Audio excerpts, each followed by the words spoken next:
This is Baltimore City Council. Can you hear me? Baltimore City Council Budget and Appropriations Committee. We are back for Council Bill 20-0527, Ordinance of Estimates for the fiscal year ending June 30, 2021. I'm Councilman Eric Costello from the 11th District, Chair of the committee. I am joined by Councilwoman Shannon Sneed, 13th District, Council Vice President Sharon Green Middleton, 6th District, Councilwoman Danielle McCray, 2nd District, Councilman Isaac Yitzi Schleifer, 5th District, Councilman Ryan Dorsey, 3rd District, Council President Brandon Scott. On behalf of Mayor Jack Young, we have Matt Stegman and Nina Themlis. On behalf of Council President Brandon Scott, we have Kaylin Young, Dominic McAlilly, and Rebecca Simmons.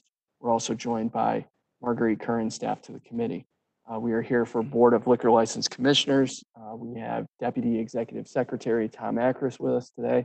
Tom, I'm going to turn it over to you. Thank you. Good morning, Mr. Chair, members of the committee. My name is Thomas Akris. I'm the Deputy Executive Secretary of the Liquor Board. I'm just going to give you a brief presentation on our agency and budget. Next slide, please.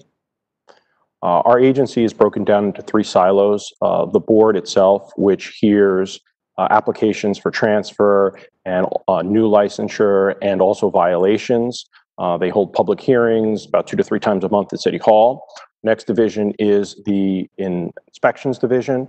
We have 9 inspectors and 1 chief inspector. They are the enforcement arm of the agency. They conduct inspections, special investigations, ensure licensee compliance in the field throughout the city. And lastly, we have our administrative division. They are the division that accepts all applications for licensure, new licenses, transfers, hardships, extensions, et cetera, review and prepare paperwork for the board, and actually issue the licenses. Next slide, please. This year, actually last month, May 11th, the Office of Legislative Audits for the Maryland General Assembly issued its 2020 performance audit. And it was, to put it lightly, a pretty big deal for the agency. We were found to have cleared 17 of 18 prior findings. And the OLA found, and particularly quoting Mr. Gregory Hook, the legislative auditor, found that we took proper corrective actions. We implemented new policies and procedures that brought us into compliance with state alcoholic beverages law. Next slide, please. As a result of the work of the board and employees, inspections went up. Our closure rate for 301 calls went up. We actually closed out 95% of all calls within 24 hours back in fiscal year 19. We issued more violations. In fact, we heard approximately 244 violation cases, and we led the state of Maryland fiscal year 18.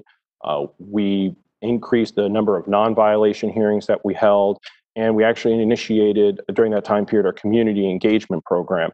And in fiscal year 19, we went to over 100 community business association meetings, made contact with over 3,000 individuals. Next slide, please. But as you can see, here are some of the numbers from fiscal year 2021. If you look at that light blue line all the way to the right, you'll see that in fiscal year 20 so far, we met every single benchmark save for the violation hearings. We had a number of violation hearings to be held in March, April, and May. However, we could not hold those hearings due to the outbreak of COVID-19. We're in the process of coming up with a virtual hearing process. In fact, tomorrow will be the 11th will be the first violation virtual hearing that the board will be holding. Next slide, please. This is the activity for the community liaison this fiscal year from the June 2019 to May 31st. We visited 70 locations, made contact with 2,207 people. We've initiated a number of special investigations, as you see, because our community liaison is that conduit of information from the community to the board itself and to the investigative staff. Giving that information, you can see the results of those contacts with the investigations. Next slide, please. And as you see, here's a map of all the locations that we have visited in the city. And if you want further information to exactly a list of those associations, if that map is a little too muddled, we can provide that to you. Next slide, please. And so we have 2 services with the Board of Liquor License Commissioners, 850, which is the administrative side, highlight this year is, again, I'm pointing on the community association, or sorry, not a community association, a community engagement initiative that I just went over in the prior slides. And as you can see, we have met for fiscal year 20 our targets. We will be, the only issue that we have in terms of not meeting those targets are possibly violation fines that weren't collected because of the COVID outbreak. We may see that number come down. Next slide, please. And lastly, this is Service 851. Service 851 touches our inspection division. We are now fully staffed. As of March 2020, we have 9 inspectors and 1 chief inspector. This, of course, division deals with the inspections, investigations of all licensed establishments in the city. Approximately last year, we conducted over 4,000 inspections of approximately 1,200 licensed establishments. This year's budget totals $2,381,964.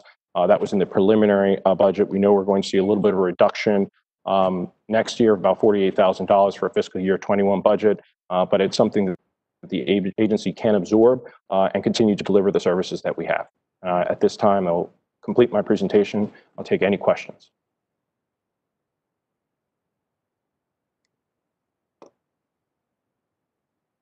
Thanks, Tom. Start with Council President Scott. Any questions?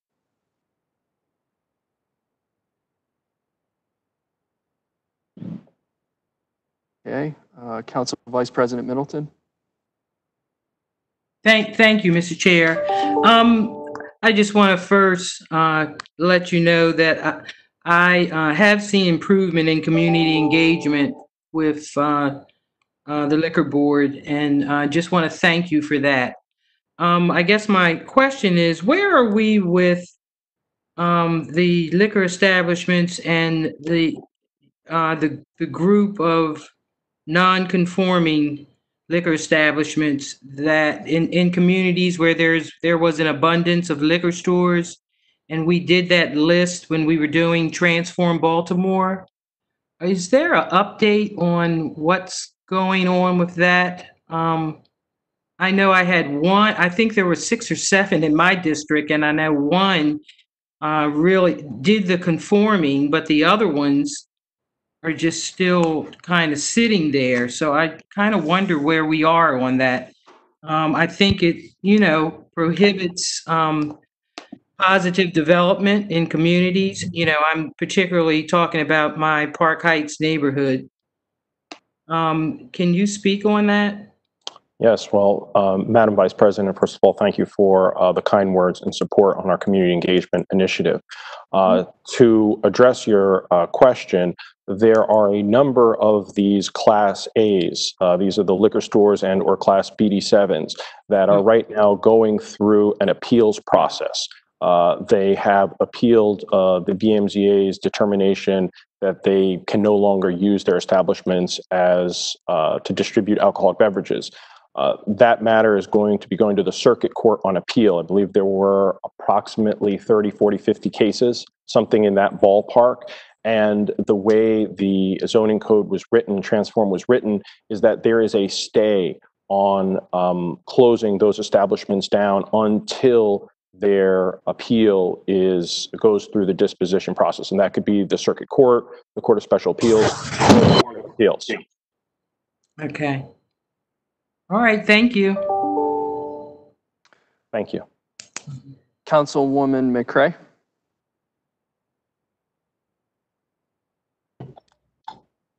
Thank you, Mr. Chair. I have no questions at this time. Councilwoman Sneed.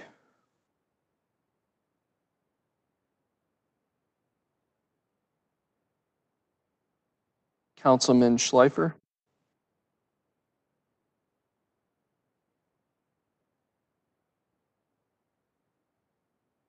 Councilman Burnett. Nothing here. Thank you. Go back to Council President Scott. He's gotten back to his desk yet. I'm here, Mr. Chair. I am good. Thank you, sir. Thank you. I just want to say to the Liquor Board, good work. The Liquor Board has improved tremendously over the past few years. So I think that that's a great, great thing. Thank you, Mr. President.